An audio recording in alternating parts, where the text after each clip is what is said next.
Di Tiongkok tahun 1960-an ada satu perempuan yang bikin Mao Zedong gelisah. Cantik, cerdas, dan berani. Wang Quangmei. Istri Liu Shaoqi, Presiden Republik Rakyat Tiongkok, sekaligus Wakil Ketua Partai Komunis Tiongkok di bawah Mao Zedong. Tapi di tengah revolusi kebudayaan, kecantikan dan kecerdasannya justru jadi kutukan. Dari istana megah di Chongnanhai, Wang Quangmei dijatuhkan ke sel gelap penjara Beijing. Dalam rapat kritik publik, dia dipaksa mengenakan gaun mewah dan kalung bola pingpong sebagai simbol penghinaan bagi wanita borjuis. Di hadapan ribuan orang, kehormatannya dilucuti. Dan dalam sekejap, simbol kecerdasan dan keanggunan Tiongkok berubah menjadi lambang penghinaan nasional. Hai penjelajah waktu, selamat datang di labirin sejarah. Tempat di mana masa lalu tidak pernah benar-benar berlalu. Bersiaplah untuk menyusuri lorong-lorong waktu dan menemukan cerita-cerita yang tersembunyi di balik tirai sejarah. Sebelum hidupnya berubah jadi simbol penghinaan nasional, Wang Quangmei adalah sosok perempuan yang dulu begitu dikagumi, elegan, berpendidikan, dan penuh pesona. Di balik sosok Liu Shaoqi, Presiden Tiongkok yang dulu sempat dianggap penerus Mao Zedong, Wang Quangmei selalu mencuri perhatian. Dia bukan cuma istri pejabat tinggi yang berdiri manis di samping suaminya. Quangmei adalah perempuan modern di zamannya yang cerdas, percaya diri, dan berwibawa. Sebelum jadi ibu negara, hidup Quangmei udah penuh prestasi. Dia lahir tahun 1921 di Tianjin dari keluarga intelektual yang terhormat. Ayahnya Wang Qichang pernah belajar hukum di Universitas Waseda Jepang, kemudian menjabat direktur di Kementerian Pertanian dan Perdagangan Pemerintahan Beiyang, dan pernah jadi duta besar di Inggris dan Amerika Serikat. Ayahnya menikah 3 kali dan Wang Quangmei adalah anak keempat dari istri kedua ayahnya, yaitu Tong Chieru, dan anak ketujuh dari total 11 anak ayahnya. Quangmei sendiri lahir waktu ayahnya lagi bertugas di Amerika Serikat. Sejak muda, Quangmei udah nunjukin kecerdasannya. Dia kuliah di Universitas Katolik Fujian di Beijing, ngambil jurusan fisika, bidang yang waktu itu jarang banget dimasuki perempuan. Selain jago di sains, dia juga menguasai bahasa Inggris dan Rusia. 2 kemampuan langka dan penting di masa itu. Karena suka banget belajar, dia juga sempat berencana lanjut studi ke Amerika Serikat, tapi karena perang dan kekacauan politik pada masa itu bikin mimpinya harus ditunda. Dan takdir emang punya jalannya sendiri. Lewat koneksi keluarganya yang dekat sama kalangan akademik dan tokoh-tokoh muda Partai Komunis, Quangmei akhirnya terlibat dalam pekerjaan diplomatik. Dia direkrut jadi penerjemah buat delegasi komunis di Komisi Mediasi Militer 3 pihak alias Triparty Military Mediation Committee. Proyek yang waktu itu melibatkan Amerika Serikat, Kuomintang, dan Partai Komunis dalam upaya damai yang difasilitasi oleh George C. Marshall. Dari sana juga dia berkenalan dengan tokoh penting partai yang kelak jadi Presiden Tiongkok, yaitu Liu Shaoqi. Liu waktu itu udah dikenal sebagai pemimpin disiplin dan dihormati di Partai Komunis. Awalnya hubungan mereka murni profesional. Liu kagum sama kecerdasan Quangmei yang bisa bahas topik rumit politik internasional dengan tenang dan logis. Sedangkan Quangmei sendiri melihat Liu sebagai sosok pemimpin yang beda, bukan cuma keras kepala kayak kebanyakan politisi, tapi juga punya visi jelas soal masa depan Tiongkok. Wang Quangmei pernah bilang rasa cintanya pada Liu Shaoqi tumbuh perlahan. Dari rasa hormat, menjadi simpati, lalu muncul ketertarikan, hingga akhirnya jatuh cinta. Beda umur mereka cukup jauh, sekitar 23 tahun. Waktu menikah, Liu berusia 50-an dan udah pernah menikah 5 kali serta udah memiliki 5 orang anak. Sedangkan Quangmei baru 27 tahun. Tapi bagi mereka berdua itu nggak jadi penghalang. Mereka saling melengkapi dengan Liu yang disiplin dan fokus, serta Quangmei yang lembut tapi tegas. Tahun 1948, di tengah suasana perang sipil antara Partai Komunis dan Kuomintang, mereka memutuskan menikah secara sederhana dan tanpa pesta besar. Dari pernikahan itu, mereka dikaruniai 4 orang anak, yaitu Liu Yuan, Liu Ting, Liu Ping, dan Liu Tao. Si sulung Liu Yuan kelak jadi jenderal di Tentara Pembebasan Rakyat dan dikenal sebagai tokoh yang cukup vokal buat ngebela reputasi ayahnya.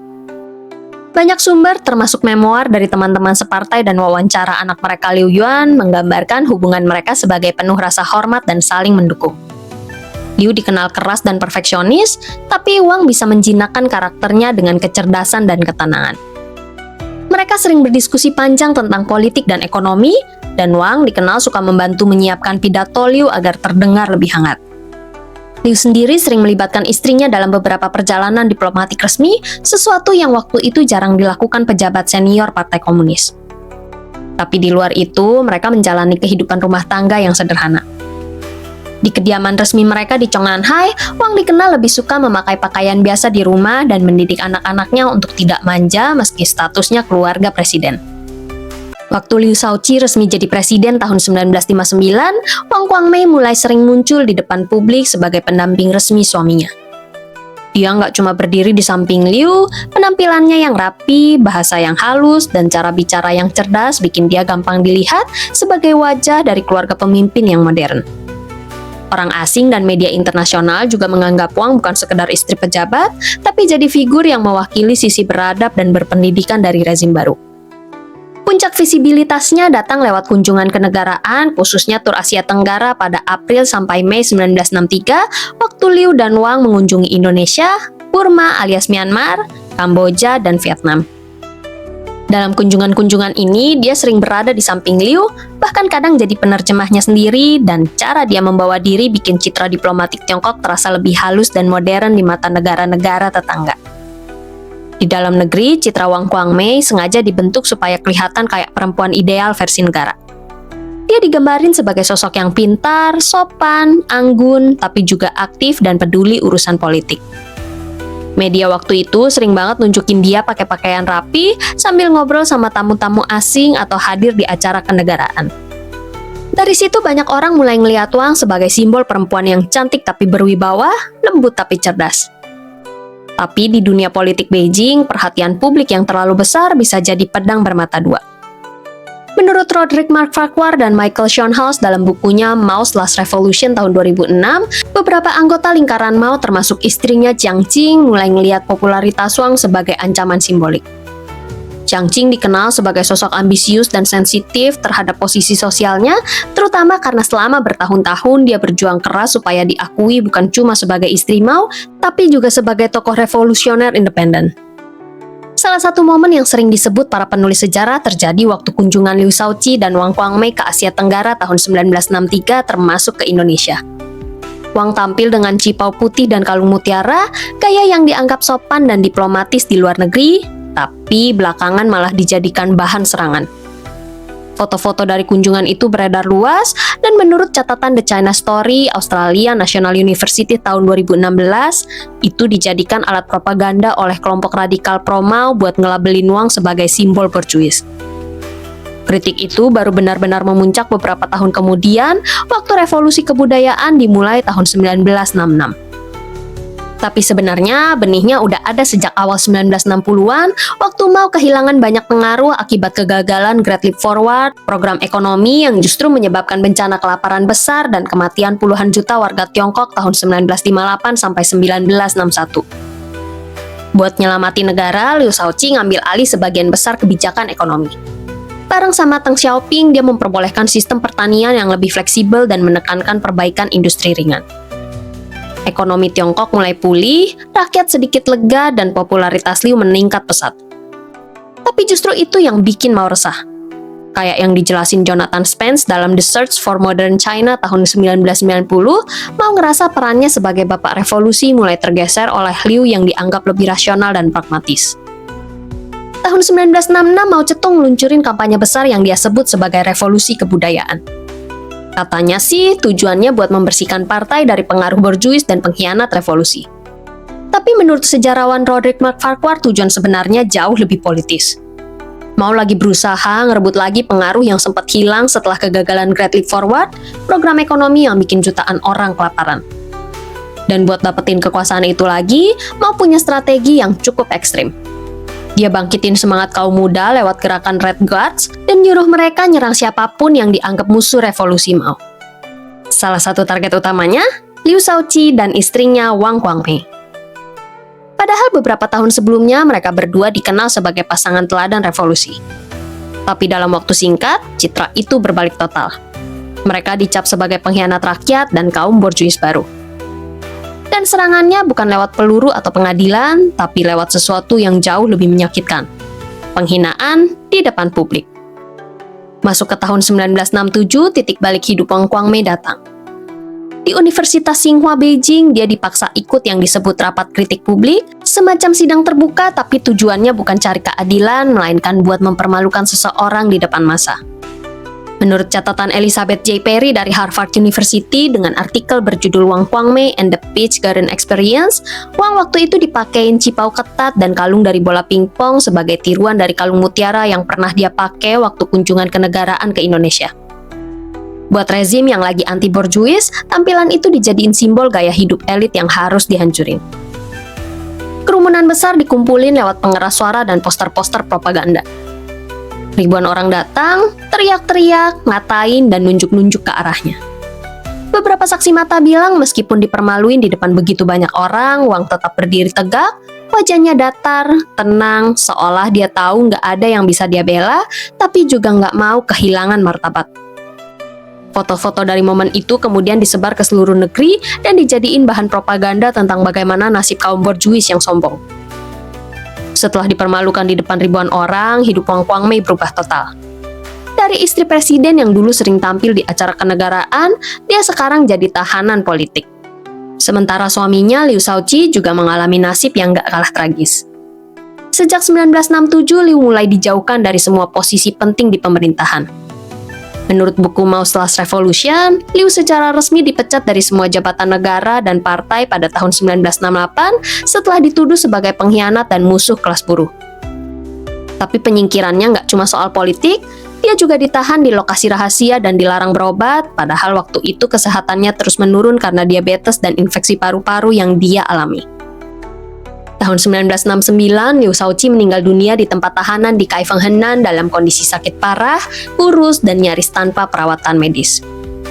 Menurut laporan yang baru dibuka setelah mau meninggal, jasadnya dikremasi secara diam-diam dan keluarganya bahkan nggak dikasih tahu kapan dia meninggal. Sementara itu, Wang Quangmei tetap ditahan. Dia dipenjara bukan berbulan-bulan, tapi 12 tahun penuh. Dia baru dibebasin pada tahun 1979, 3 tahun setelah mau meninggal dan revolusi kebudayaan berakhir. Selama masa tahanan, dia sempat dipindah-pindah ke beberapa penjara dan kamp kerja paksa. Menurut catatan Elizabeth J. Perry, Wang ngejalanin masa tahanan dengan kondisi keras, tapi dia tetap dikenal tenang dan sopan terhadap penjaganya. Tragedinya nggak berhenti di situ, anak-anak mereka juga ikut jadi korban.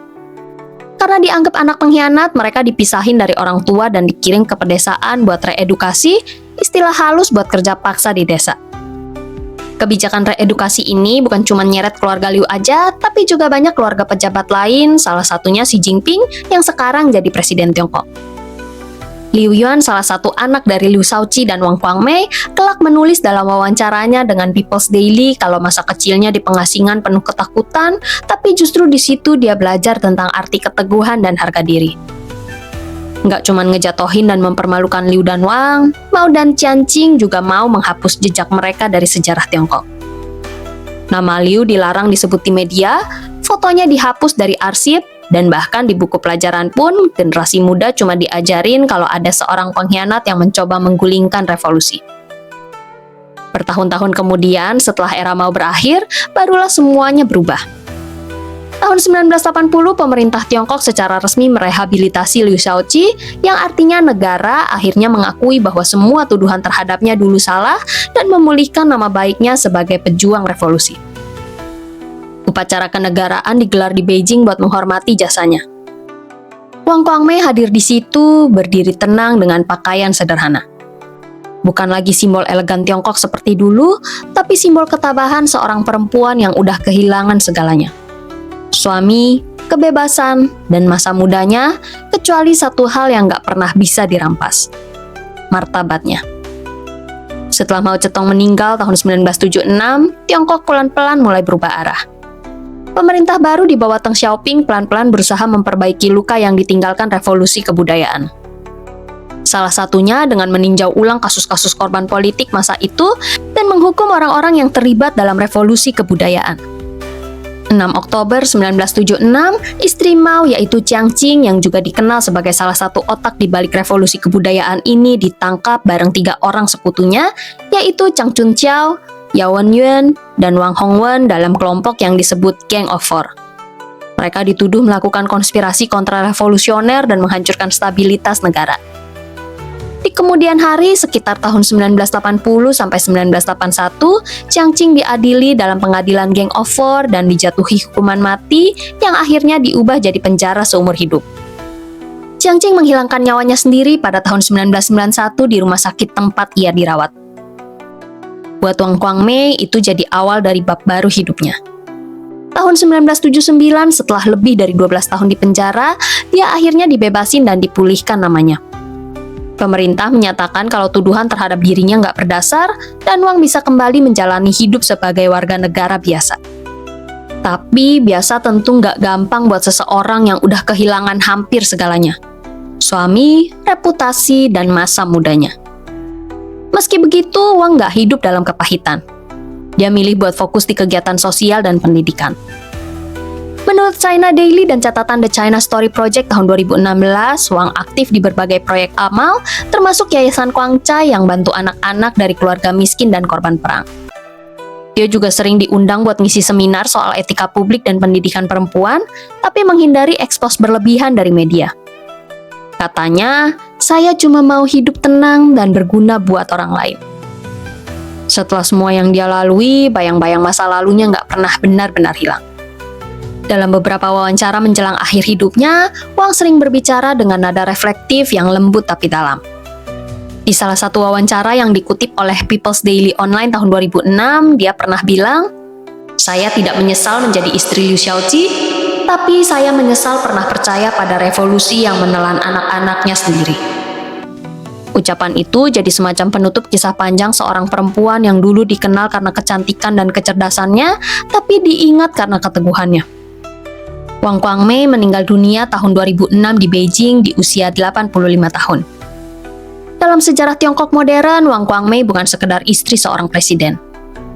Ia adalah simbol gimana kekuasaan bisa menelanjangi kehormatan dan gimana sebuah revolusi bisa memakan orang-orang terbaiknya sendiri.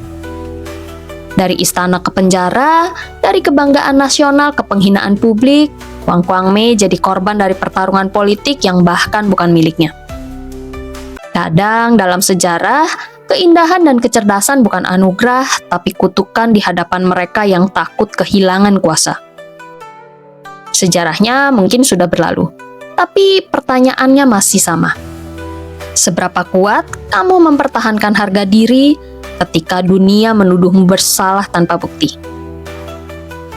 Kalau kamu suka bahasan seru kayak gini, jangan lupa like, subscribe, dan nyalain loncengnya biar nggak ketinggalan episode-episode menarik dari Labirin Sejarah. Sampai di ujung labirin kali ini. Tapi jangan khawatir, masih banyak lorong waktu yang menunggu untuk kita jelajahi bersama. Sampai jumpa di petualangan berikutnya penjelajah waktu.